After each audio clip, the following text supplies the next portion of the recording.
socks might seem easy if you have a pattern, or according to the pattern, it actually should fit.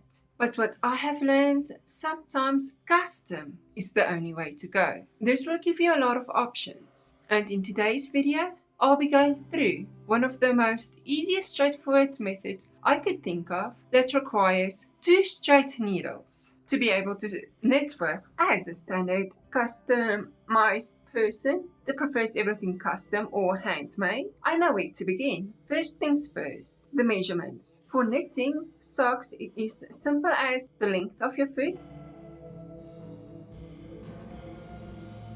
the width of your foot, and then we got that odd measurement of how high up the leg you want your sock to end.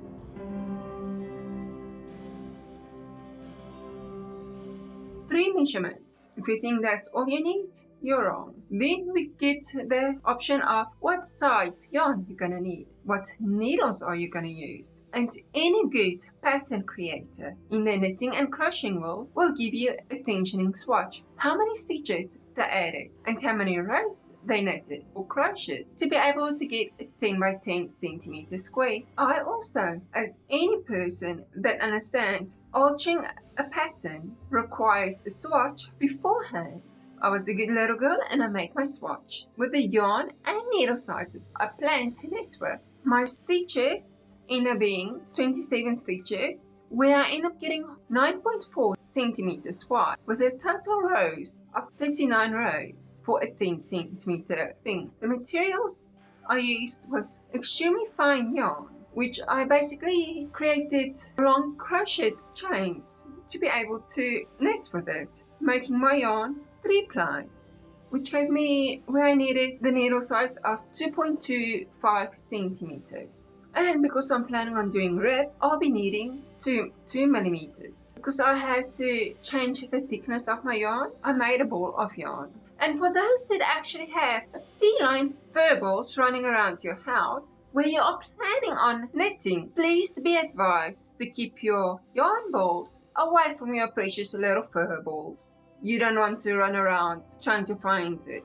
Let's just say I speak from experience with that one. Now for the pattern. My core pattern I decided to do as straight as possible, basically a rectangle. I figured out quickly how much stitches I'll be using and how many rows I'll be using per centimeter. I started with my knitting or planning based on how many stitches I need to add. This particular pattern I'll give you so that you can create your own and follow along if you want to.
You start with the foot width and divide that by 2, since we're only working with half of the width we need, which for me, my foot width is 24 centimeters. That gives me 12 centimeters. Times it by the amount of stitches I require, and I'll end up with 34 stitches. Mark that somewhere down, what yours is, because that will be the base requirement for the heels and toes later on. Since I'm planning on knitting this from the back of the leg to the sole of the foot, I first go with how high up I want my sock. 15 centimeters times my 3.9 rows gives me 58 rows. Since I need to decrease to get to create my heels, I went with what seems to be a third of my stitch amount. So I'm taking 34, divided that by 3. That gives me 11, 12 and 11. Since I got one that is more than a split third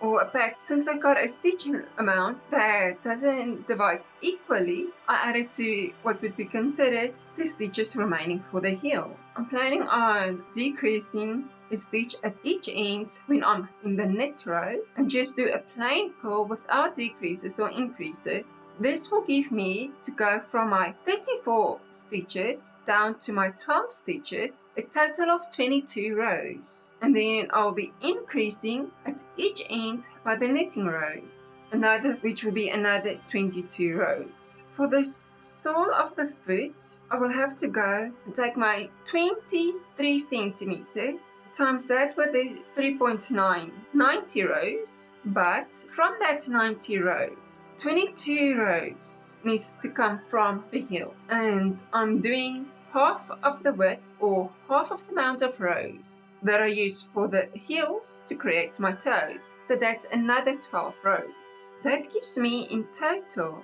56 rows to knit. With the toes figured out and the heel figured out, I have forgotten about the next bit. In a way, when it comes to calculations, I want to have a small section of ribbing at the edge, or how they will use it in knitting socks term, the cuff will be ribbing. Let's go with 12 rows. So now we can figure out from the cuff to the heel from the back side and finish up those calculations. 12 rows, if we take away the 12 rows from our 36 rows in total, that gives us the stock stitch rows of 24. And now finally we can calculate the instep or the top part of our socks, which is basically the 56 plus the 24 rows, which gives us 80 rows. But I have calculated the ribbing part included there too, which would be a total without 12 rows ribbing 92. I will give a properly written out pattern with my measurements and how you can add it to yours down in the description if you want it. Now for our knitting,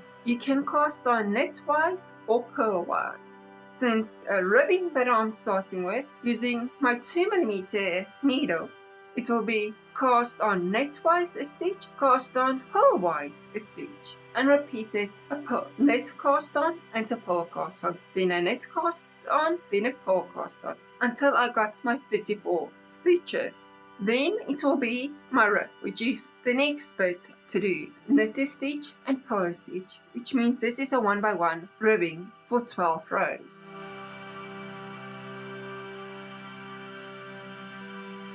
For the back of the leg, which is stock stitch, knit a row,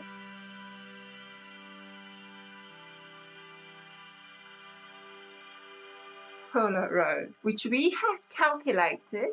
For me, that will be a total of 24 rows. To create the heel, it will be knit a stitch, decrease a stitch, knit to the end or last remaining 3 stitches, decrease a stitch, knit a stitch, then pull through until I got 12 stitches remaining.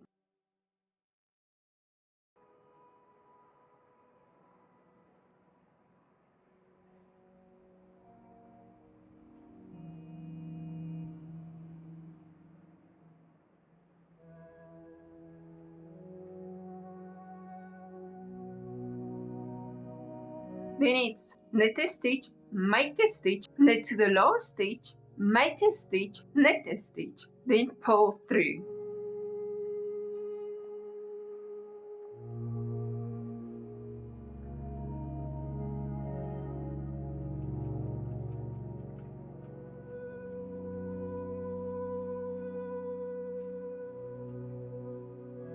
For the sole part, it will be straight to knit my 56 rows.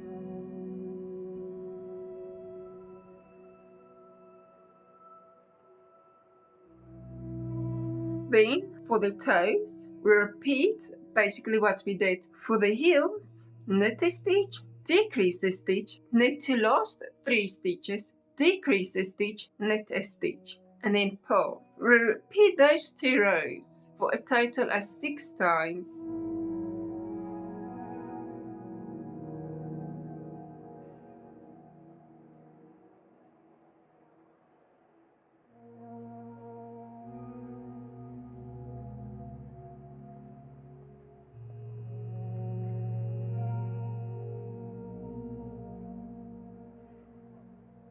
And then it's knit a stitch, make a stitch, knit through to the last stitch, make a stitch, knit a stitch, pull through until you're back, or for me that would be until I'm back to 34 stitches.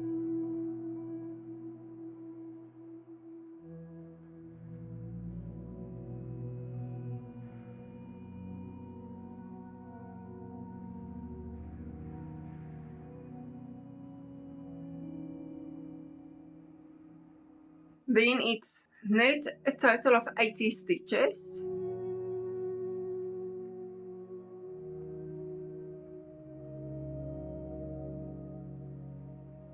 And then for my ribbing, it's also, we keep with a 1 by 1 ribbing of knit a stitch, pull a stitch, knit a stitch, pull a stitch until we're done.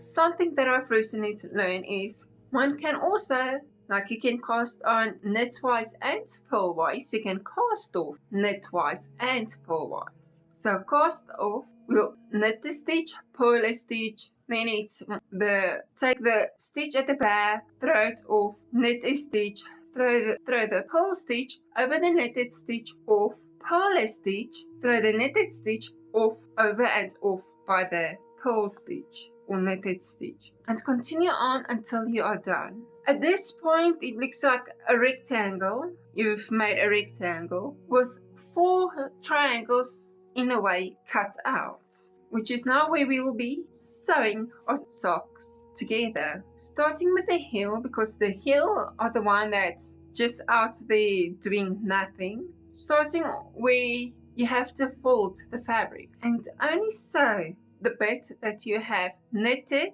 and fold for the increase and decrease together.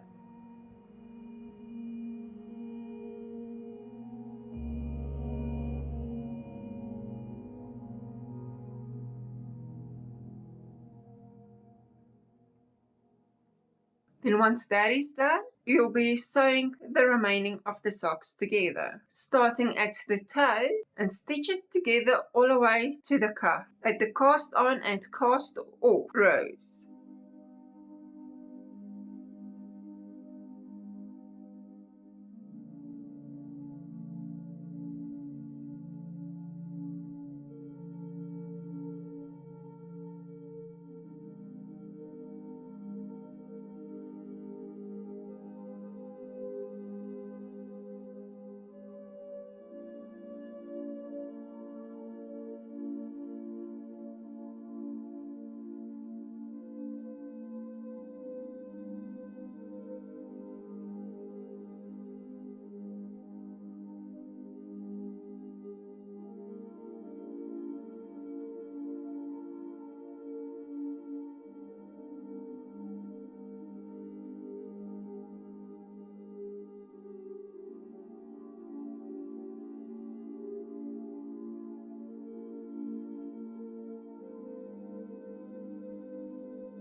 Once you're done with that, make sure you make your second one. From there, you are done and you can enjoy your socks. Or if you're a bit more on a crazier side or more determined to make your own socks with different tweaks here and there throughout my pattern or this particular pattern, go for it. The only one stopping you from making a second or a third pair with minor adjustments is yourself. Until next time.